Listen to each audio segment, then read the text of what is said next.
Welcome to Reverse Ambition, a podcast that features those who take a leap of faith to follow their dreams and passion. My name is Kelsey Cooper, also known as a social broker, and I'm very excited to have today's guest, who is a dynamic, hardworking entrepreneur in the accounting field. She has been practicing accounting for over 13 years. She's an Ernst Young alumni who worked in the high net worth private client service group. She is the owner of Tax Collective, a one-stop shop tax and accounting firm whose mission is to ensure everyone from a part-time entrepreneur to a full-time small business owner are properly informed and empowered to make solid strategic financial decisions that enables them to not only sustain their business, but to also scale it.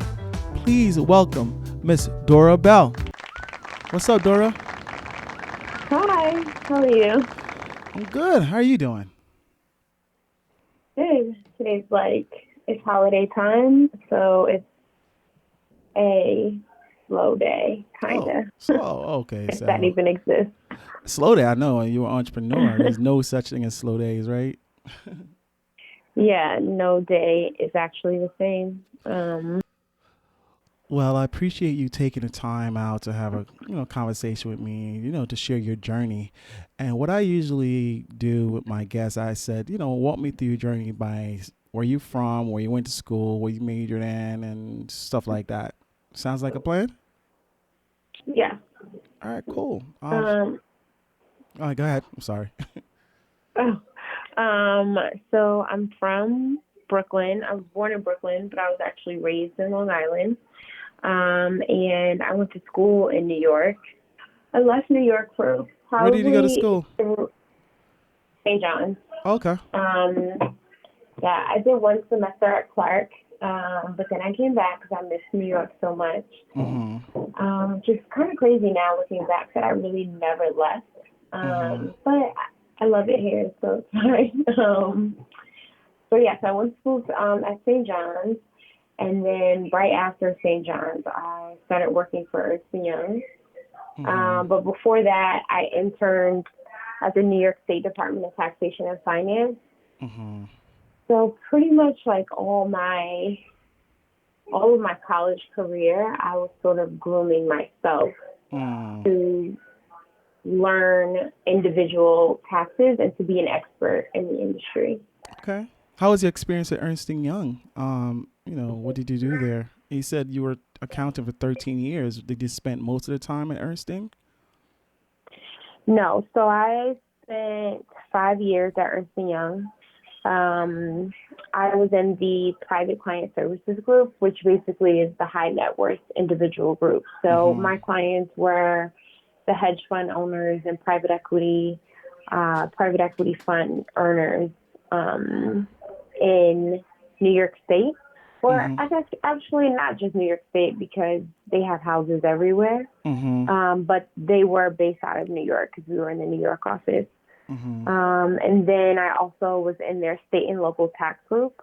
Okay. Because you can't actually call yourself an expert and not be able to understand state law because state law is different from federal law.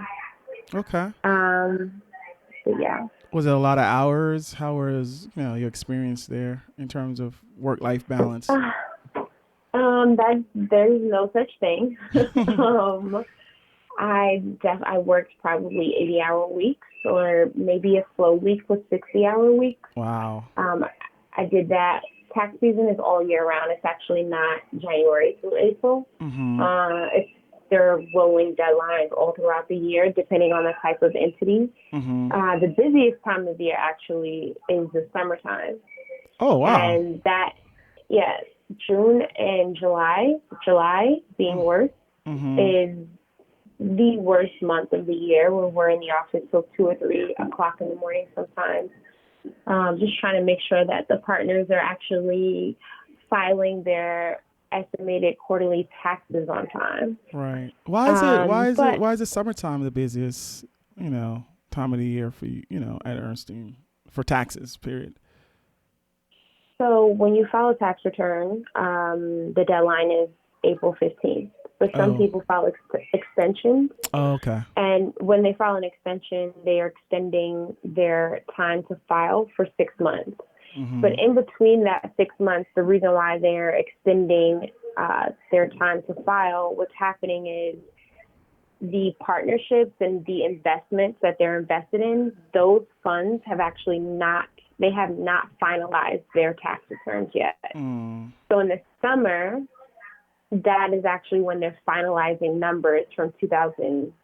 So in June 2020, they are finalizing the numbers from January through December 2019. Does that make sense? Yeah. I get it. So basically, everyone has to make sure their numbers are finalized, everything is coming, make sure whatever they're going to report, it's actually what it is. Because in the beginning, estimates are given in order for them to just get the number that because you're only extending your time to file, not extending your time to pay. Right. So you did a lot of hours at Ernst Young, 80-hour days. Did you get burned out at all, or is it something that you were just built for? No, I was definitely burnt out. And what's funny is that I was miserable, and I was mean. Why? And Why were you miserable? I mean, only thing I did was work, and I was in my 20s. Now I look at people in their 20s, and I'm like, wow, I didn't do any of those things in my 20s. I just went to work, and I came home. Right. But I knew that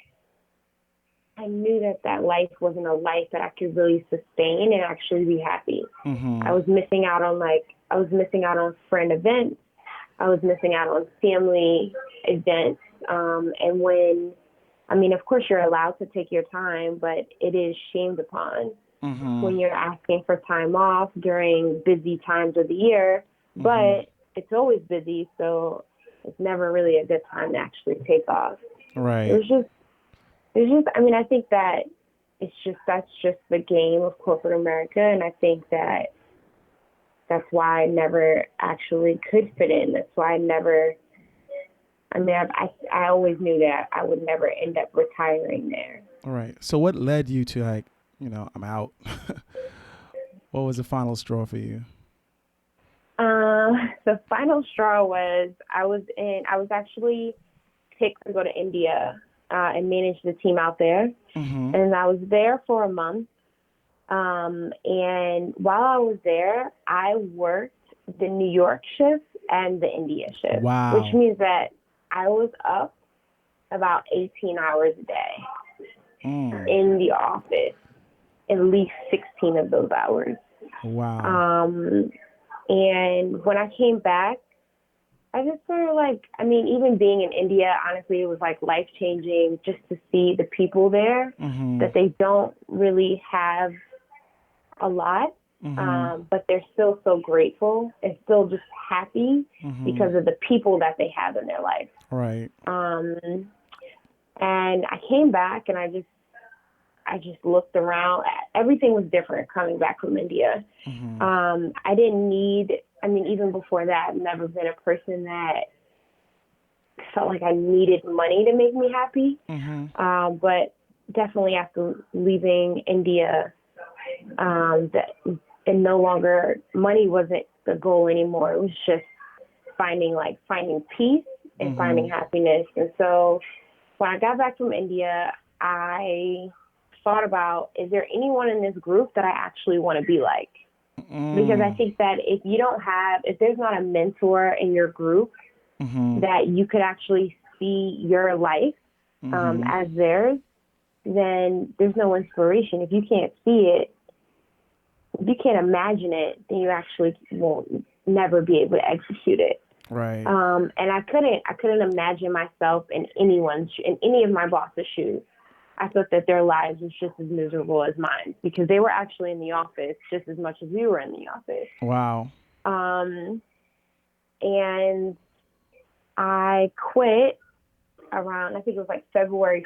No, actually my last day was February 15th. I remember because it was around Valentine's Day. The last day was February 15th.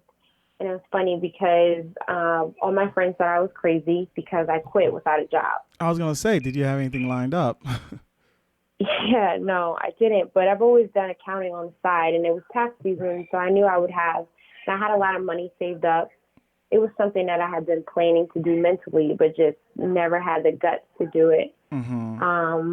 And I quit, and then a week later, actually got a job at Morgan Stanley as the director. Yeah, it was crazy that. I just think that, you may have a plan, but God's plan is greater. Right. So I was hired at Morgan Stanley to be the director of tax digital strategies. And I did that for a year. And it was interesting because at the bank, you actually, you leave at 5 o'clock. So I had a work-life balance, but I actually started to miss the rush of tax season. Did you? Yeah. You were you were bored now? You were burnt out before, and now you're like, I'm bored. Yeah, I was bored, and so I after a year saved up more money. This time I had a bonus coming in. As soon as I got my bonus from the bank, I left. Wow. And I did it again. I quit without a job. And then I just sort of tried to figure it out. Just took some months off just to think about what I wanted to do with my life. And then as soon as tax season rolled back around, I started Tax Collective. Right. And I had already had clients because I was already working with clients since I was in college. But okay. So you already had these clients on the side while you were working your full time? Yeah. I probably had around 15 clients while I was working, and then by the time I quit, by the time I started Tax Collective, maybe I had 20. I didn't have a lot of clients, but I knew that I could get clients if I put myself out there. And I knew that there's all sorts of, no matter what your trade is, there's all sorts of ways for you to figure out how to get money. Right. I think that there's two kinds of people in this world. I think that you are either a person that you let things happen to you, or you're a person that you make things happen for you. And I've never, ever been the kind of person to just sit around and wait for things to come to me. And so when I had decided to actually really 100% go full-fledged on Tax Collective, I really almost knocking door to door, knocking door to door. Hey, what does that look like? Except via internet. I applied to so many different places. But I applied. Okay, so this is what I would do, actually. I would go on Indeed, and I would look to see if they were hiring for an accountant. And then if they were, I would apply as if I'm applying for the job. Then I would get the interview, and I would explain to them that, hey, I can do this for you for 30% of the full-time salary that you're offering this person.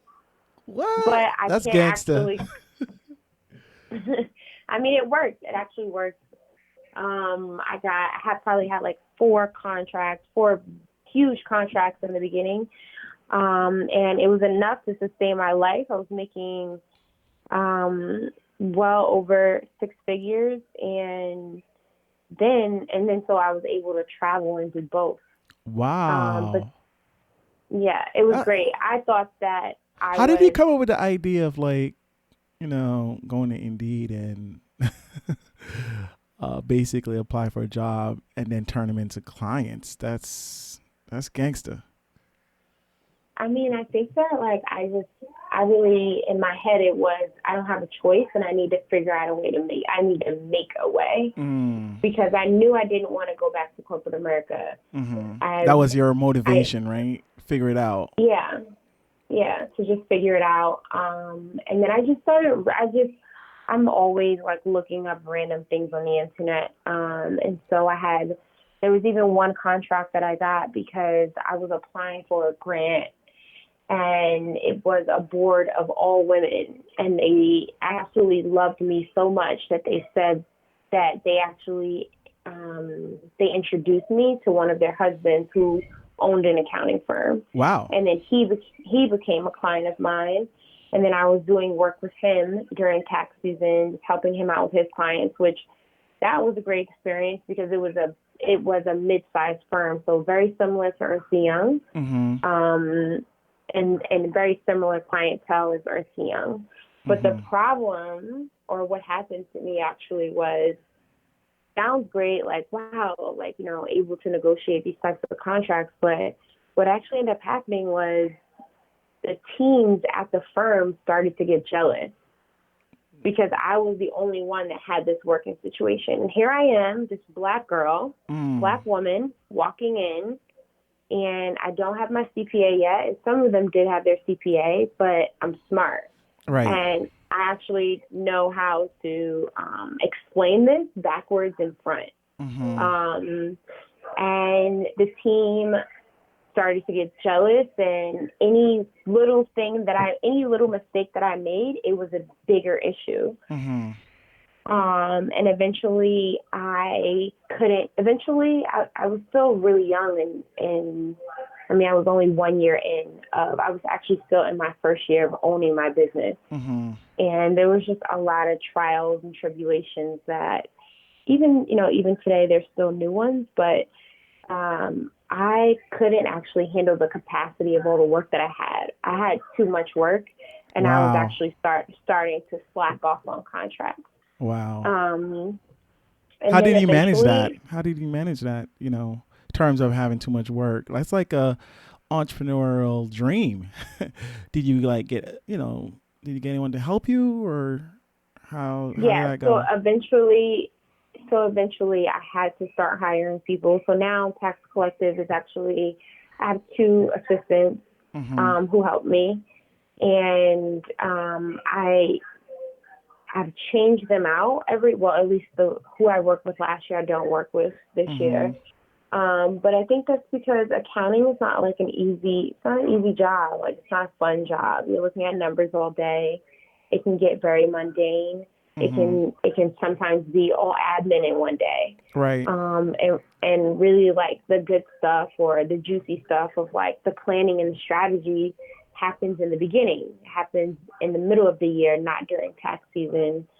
So I've had an issue with just like, how do I source the right type of people?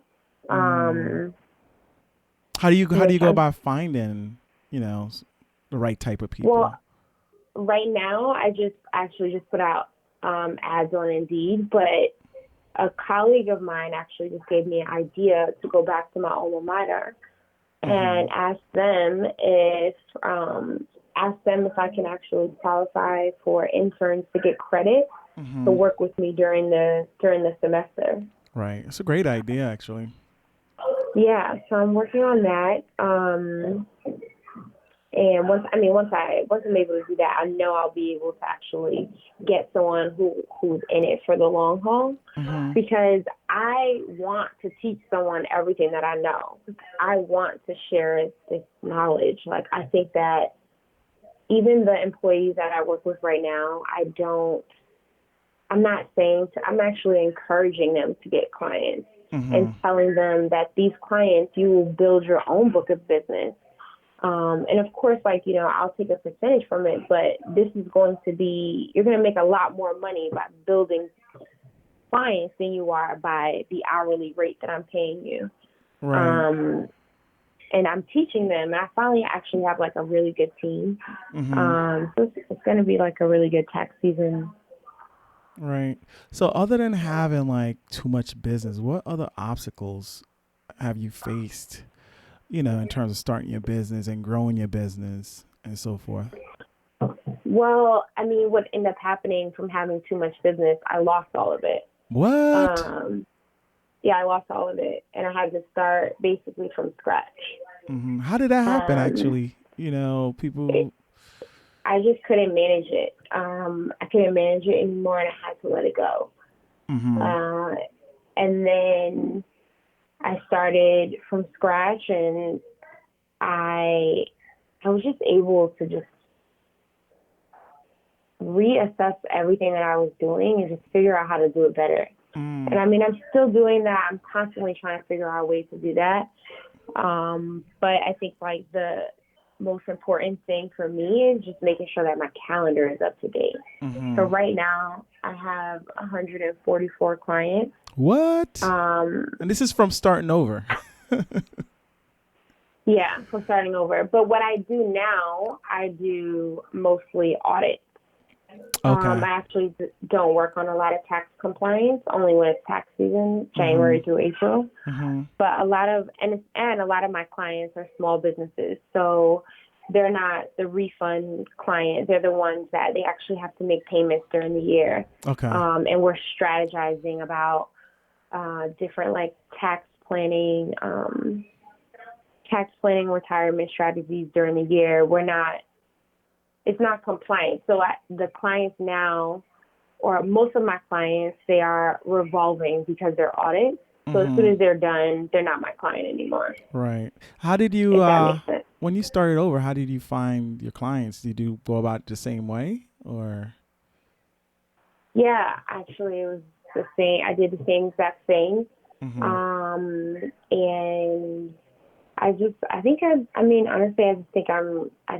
it was, part of it is luck. I think I was really lucky, but you create your own luck. Clearly sounds like it. Yeah, I definitely worked really hard to make sure that I can afford to sustain my lifestyle. Right. Right. Okay, so you said, while you was in corporate America, you were getting burnt out. You didn't love it. Now that you have your own business, you have 144 clients. How is that compared to the corporate America life in terms of lifestyle?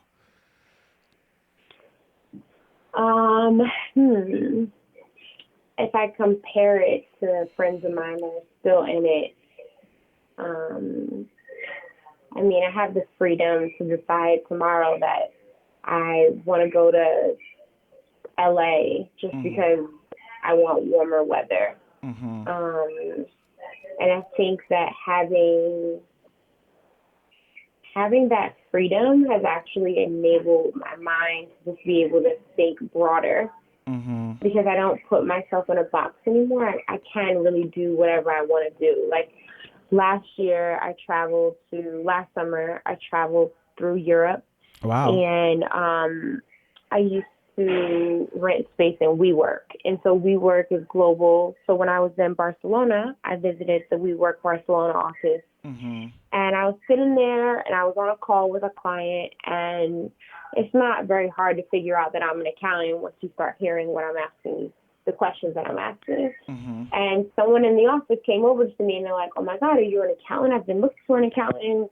I make children apps. Could you help me?" And I'm like, "Yeah, sure. Is your company US based?" And then he's like, "No, my company is based in Spain." Oh, wow. And that was even interesting because that could have, or it still is, another lane that I had never even thought about. Just learning international law. And he explained to me the ins and outs of like how it works for an accountant in Spain. And how it's even more harder to find an accountant in Spain, and how there's a bigger need there. But I don't speak Spanish, and right. But it is something that I've thought about. Of course, I need more clients. Then I actually need more money, and then I need more staff. Right. Which come first, more client, the money, or the staff? Yeah. But yeah, I think like you asked me like what are like some other like trials and tribulations that I go through. Right. It sounds great that I have all of these clients, but I still worry every single day that I'm not going to be an entrepreneur tomorrow. Because anything can happen. After losing all of those clients, like, it is very real, and it happens so fast. Everything caught up to me so fast that after it was all said and done, I didn't even know, like, wow, I was really falling behind and not realizing, like, being able to scale your business. You have to do that when you're not busy. You can't actually hire people when you're busy. Right. You have to actually be able to anticipate the volume of the work before it even happens to plan for it. And that was something that I would have never learned until I went through it. Right. But I mean, I think the biggest trial is, am I going to be an entrepreneur next month? Am I going to be one next year? And just making sure that I'm putting in the work that I have to stay afloat with my competition. Because now who's my the competition? My competition is the next level for me is to actually rent out a brick and mortar space. Oh, wow. And so my competition are those firms that you see that have like those neon green tax signs. Like they just pop up. They're only open during tax season. Yeah. I've always I've never ever want a firm like that. Like I don't want to be like a fly by night type of company. Like I want to be a staple in the community that they know that I am here to help them. Right. And so that's what I'm working on right now, is actually budgeting out where I can actually afford a place. And if that is going to happen tax season this year or upcoming, or is that going to happen next year in 2021? Where would you like to, open up shop, your brick and mortar?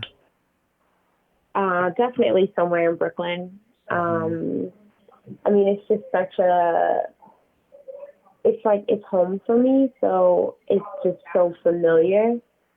I would be doing myself a disservice, like, to go into another neighborhood that I'm not exactly sure about. But I am open to any area.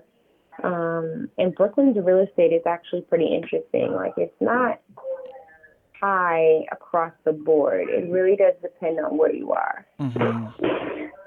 and how those businesses in the area are doing. Right. So you say you're scaling, right? Scaling in employees and scaling in terms of business. How do you, in terms of 5 years from now? You say you've been doing this for 2 years. You've been having your own business for 2 years, right? Yes. So officially 2 years. 5 years from now, what do you see yourself? What do you see your business? How do you see life? 5 years from now, I definitely see myself having a brick and mortar. I actually am working on a few things right now with the city.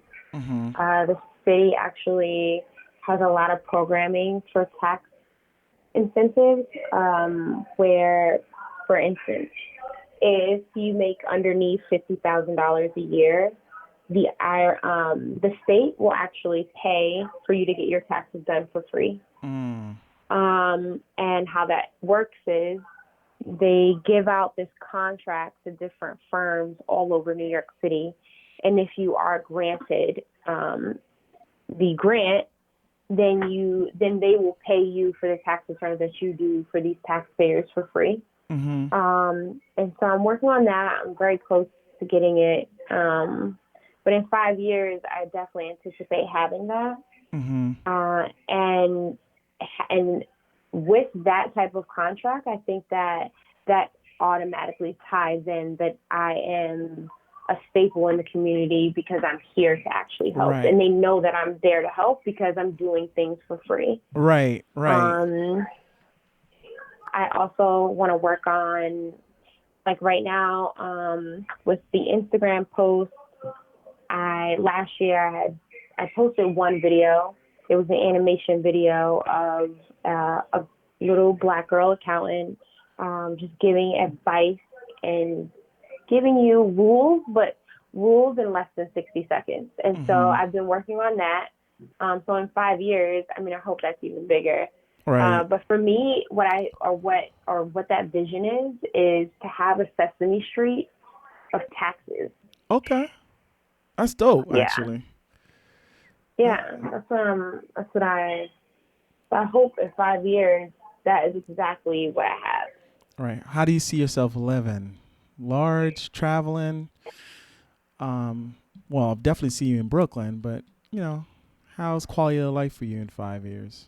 Will you be still scaling, or will you be still like, you know what, I'm good right now and I'm just let it flow, take it, go where it takes me?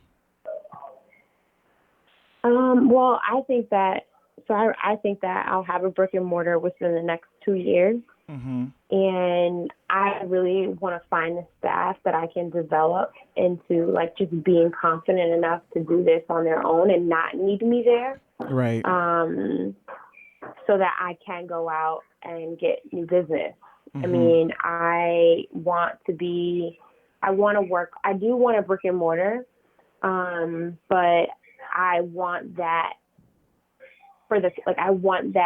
I want to build a staff for that. Mm-hmm. And where I see myself, um, I want to start writing. I want to do more of that. You say you want to start right. Well, you're gonna be writing like tax stuff, or just writing in general, like life journal. No, yeah, like tech stuff. I actually want to, like, the goal is to, like, actually get an article um, in Forbes and start writing, start being a contributor for Oh, Forbes, that's what's up. or even one of our Black magazines, like the Griot. Mm-hmm. I would love to be a contributor for them. But in the next 5 years, I think that that is that is the goal of posting every Monday. It is to eventually grow this into a blog, Mm-hmm. and then a blog where I have a bigger platform, and they actually want me to post on their platform or publish on their platform. So the next 5 years where I see myself is still growing, still scaling, but actually already have made at least 4 or 5 versions of me, Mm-hmm. so that I can confidently go out and get more business. Right. I'm currently working right now. So right now I'm an enrolled agent, and an enrolled agent can do everything that a CPA can do. Mm-hmm. I can represent you in court. I had to take state exams, in order to get my license. Mm-hmm. The only reason why it's not, or the only reason I think that it's not as respected, is because the fees to be a CPA are higher. Mm-hmm. And so, of course, we're going to push for you to be, of course, we're going to push for you to be a CPA so that the state gets more income. Right. But I do see it as like a necessary evil. So in the next 5 years, I absolutely plan on having that, in order to move myself into the space of like serving on boards, Mm-hmm. and being a resource in that way. Okay. I want to I just want in the next 5 years to be able to work smarter and not harder. Mm. Really. That's very important as an entrepreneur, especially if you're trying to scale and grow and also have a quality of life, work-life balance. Yeah. All right. So I'm winding down the questions because I know we've been chopping up for a little bit. For someone that was in your shoes at Ernst Young or J.P. Morgan, what would you tell them? For someone who's frustrated like you are, what would you tell them? What advice would you give them?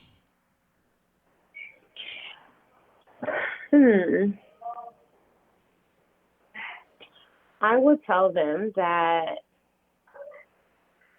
in the beginning, they're going to pull you into a lot of different groups. Mm-hmm. And it's up to you to be in charge of your career and make sure that you actually speak up for yourself because what happens in the firms, when your group, you're always assigned to one group, but when your group is not as busy, you get rotated out and transferred to another group so that you always stay utilized. Mm-hmm. Utilization is like extremely important Right. in the accounting world, because you got to make sure you have billable hours in order for EY to actually get paid. So I would say to just like, when you're having those meetings with your counselor, just be direct and Right. actually, even if you're not sure of the group that you want to be in, but you're like, I really want to give this transfer tax thing a try. Mm-hmm. Give it a try. Give it a real try. And then just be able to check that off your list and move on to the next thing. But don't allow the firm to tell you what you should be doing because you're absolutely, it's so easy to just end up as a number. That's dope. Yeah, I mean, I think like just as long as you're direct, especially accountants, it's not a personality trait of an accountant. And so you do win if you know how to speak up for yourself. Right. Now, for someone, So yeah, that's the advice. For someone who's starting their business, what is the biggest skill set you think is needed in order to do so successfully? And so if someone is listening to you right now, listen to your journey, what is the biggest skill set that you think is invaluable for them to successfully start their business? I mean, honestly, I guess I know this sounds like so cliche, but it really is your mindset. Like you really do have to be able to leave yesterday behind and focus on today. And don't think about tomorrow because there's a lot going on today. And just stay positive. And it's not easy to stay positive, especially, I mean, you've most likely, or I have a lot of clients that they quit their big job, their big corporate job, and now they're on their own. And you start to see your friends around you that are at these corporate jobs. You'll start to see them get bonuses, get promotions. Now they're making 3 times as much as you're making, but don't let that deter you from your dream because your path is not going to be their path. Your path is not going to be a steady increase of 10% every year. Your path could be you could double your income in 3 months. It only takes one client. It only takes the right client to see your work. And yeah, I mean, I think just be positive and just keep going. Don't stop. Awesome. Well, I think this is a good way to end our conversation. How can, tax season is coming up? Well, tax season is all year. So how can people find you? You have a website, social media? Yes. So I have a website. You can go to www.taxcollective.com or my Instagram, which is my name, _Dora, Belle, Belle. But I mean, I'm pretty accessible. Like you can DM me. I really don't. I try not to have any rigid standards. I think that everyone works differently. And I have to be able to accommodate other people's needs. So any method of communication is fine. Just send me an email, send me a quick note, tell me what you need help with, and we'll figure out some time to go over it. Awesome. Well, Dora, thank you. I really enjoyed hearing your journey. I'm really excited for, where you are right now. And I'm excited for what you're going to be in the future. You're going to be doing big things based on our conversation and based on what you've done so far. Thank you. Yeah, I'm excited. I'm excited too. But thank you so much for inviting me onto your podcast. This is really cool. I appreciate it. Well, I appreciate you for coming on and sharing so many gems. So thanks again, and I'll talk to you soon. Okay. All right. Bye-bye. Thank you all for tuning into Reverse Ambition Podcast. It is really a pleasure sharing these amazing journeys with you. It may take some time for you to find your purpose and realize your dreams, or for your purpose and dreams to find you. When it happens, don't be afraid to pursue them. Be more afraid if you don't. Trust God, trust your journey, and most important, trust yourself, and it will all work out. Until next time, I am Kelsey Cooper, the Social Broker. Thanks again for listening.